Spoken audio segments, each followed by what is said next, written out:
जल, जंगल और जमीन, इन्हें आदिवासी समुदाय के लोग अपना मूल अधिकार मानते हैं और इन्हें अधिकारों को लेकर आदिवासी लगातार लड़ाई लड़ते आ रहे हैं। मगर हाल ही के दिनों में हालातों को देखकर ऐसा लगता है कि मामला बड़ा संगीन हो गया है। कम से कम आदिवासी छत्तीसगढ़ में तो हालात बेकाबू होते जा रहे हैं, जहां आदिवासियों के हक की लड़ाई अब खुलकर सामने आ चुकी है। यहां सरकार और आदिवासियों के बीच जबरदस्त ठन गई है, क्योंकि वन विभाग बीते 5 सालों से नोटिस खेल रही है। यह टकराव खासतौर पर कांग्रेस की भूपेश बघेल सरकार के कार्यकाल में शुरू हुआ था, जो आज तक चालू है, जिसकी वजह वही नोटिस हैं जो सालों से बार बार जारी किए जा रहे हैं। फिलहाल वन विभाग और आदिवासियों के बीच पूरे प्रदेश में आंदोलन की आग धधक रही है और इसी बीच कोयला निकालने के लिए छत्तीसगढ़ के जंगलों में गौतम अडानी की कंपनी की आरी भी चलने लगी है, कुल्हाड़ी भी चलने लगी है, जिसने आदिवासियों के आंदोलन में आग में घी डालने का, पेट्रोल डालने का काम किया है। क्या है ये पूरा मसला, समझा रहे हैं, बता रहे हैं रायपुर से हमारे ब्यूरो चीफ अरुण तिवारी।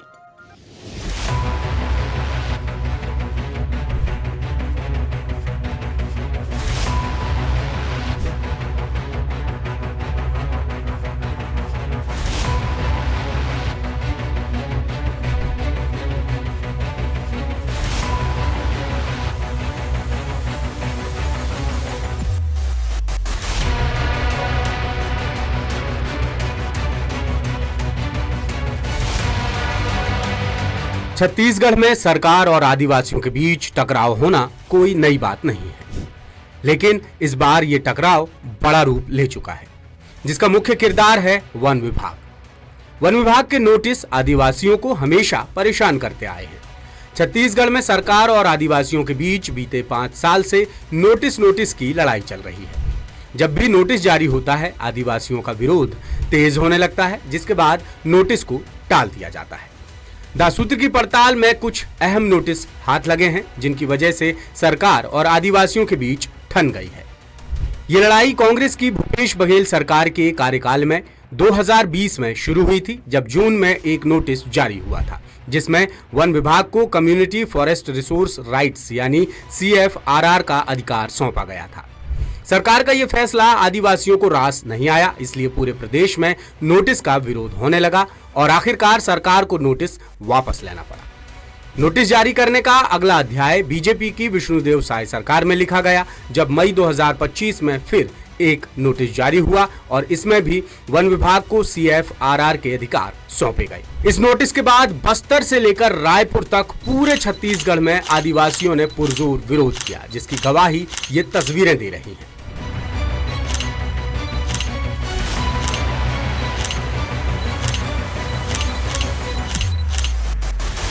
आदिवासियों के विरोध के बाद सरकार को झुकना पड़ा और 1.5 महीने बाद नोटिस को कुछ दिनों के लिए टाल दिया गया। छत्तीसगढ़ बचाओ आंदोलन से जुड़े कार्यकर्ता कहते हैं कि इसकी नोडल एजेंसी केंद्रीय जनजाति विभाग है, यानी CFRR का अधिकार राज्य सरकार के पास है ही नहीं। इसके बावजूद वन विभाग को नोडल एजेंसी बनाया जा रहा है।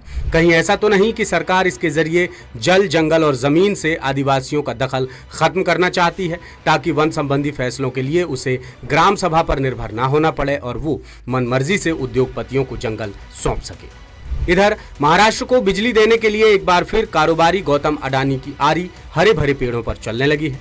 अडानी ने गारे पेलमा कोल ब्लॉक से महाराष्ट्र की बिजली कंपनी को कोयला देने का करार किया है। बहरहाल आदिवासियों के विरोध को कांग्रेस ने भी समर्थन दे दिया है। पूर्व मुख्यमंत्री भूपेश बघेल ने पेड़ों की कटाई वाले इलाकों में पहुंचकर सरकार को चेतावनी दी है। जंगल में केवल वन विभाग के अनुमति के बिना आप पैर भी नहीं रख सकते, क्योंकि ये जो समय है आप देख लीजिए, कान्हा केसली में हो, चाहे बांधवगढ़ हो, चाहे और भी जो सेंचुरी है, वहाँ 10 जून के बाद प्रवेश वर्जित हो जाता है। तो यहाँ 26 और 27 जून को यहाँ कैसे जंगल में घुस गए? और वन विभाग के कर्मचारी नहीं, अडानी के लोग और 2000 पुलिस उनको सुरक्षा प्रदान करे कि जंगल काटो जंगल, तो बिना विष्णु देव के निर्देश के बिना तो हो नहीं सकता। तो मुख्यमंत्री जी से ही सवाल है कि नियम विपरीत आपने जंगल की कटाई कैसे करवा दी। यानी बघेल एक तरह से आदिवासियों को ये जताने और बताने की कोशिश कर रहे हैं कि कांग्रेस उनके साथ खड़ी हुई है और बीजेपी सरकार उद्योगपतियों को छत्तीसगढ़ की प्राकृतिक संपदा बेच रही है। अब आपको गारेपेलमा कोल ब्लॉक में पेड़ों की कटाई की असल वजह बताते हैं। दरअसल जंगल से पेड़ काटने के लिए ग्राम सभा की अनुमति जरूरी है, लेकिन फिलहाल सारे पेड़ बिना अनुमति के काटे जा रहे हैं। गारेपेलमा सेक्टर स्थित ये कोल ब्लॉक 14 गांवों के अंतर्गत आता है, जिसका कुल एरिया 2583 हेक्टेयर है, जिसमें 200 हेक्टेयर फॉरेस्ट एरिया है। यहां से कोयला निकालने का काम अडानी की कंपनी को मिला है, जिसके लिए हजारों पेड़ काटे जा चुके हैं और लाखों पेड़ काटे जाएंगे। ये क्षेत्र 5वीं अनुसूची और पेसा एक्ट के तहत आता है। धारा 244 खा के मुताबिक ग्राम सभा की अनुमति के बिना कोई कार्यवाही नहीं हो सकती। हालांकि ये मामला अभी एनजीटी दिल्ली में विचाराधीन है, जिस पर अंतिम फैसला नहीं आया है। कुल मिलाकर छत्तीसगढ़ वन संपदा से संपन्न राज्य है, जहां से राजस्थान के बाद अब महाराष्ट्र सरकार को भी बिजली चाहिए और बिजली के लिए सबसे जरूरी है कोयला, जिसके लिए महाराष्ट्र पावर जनरेशन कंपनी ने अडानी की कंपनी को अपना एमडीओ बनाया है। इसीलिए हरे भरे पेड़ों की कुर्बानी दी जा रही है, जिसका आदिवासी लगातार विरोध कर रहे हैं और अब आदिवासियों और सरकार के बीच खुलकर जंग शुरू हो चुकी है। लेटेस्ट, इन्वेस्टिगेटिव और इन डेप्थ खबरें देखने के लिए ज्वाइन कीजिए द सूत्र का व्हाट्सएप चैनल, सब्सक्राइब कीजिए यूट्यूब चैनल, लाइक कीजिए फेसबुक पेज और पढ़ते रहिए वेबसाइट www.dasudr.com।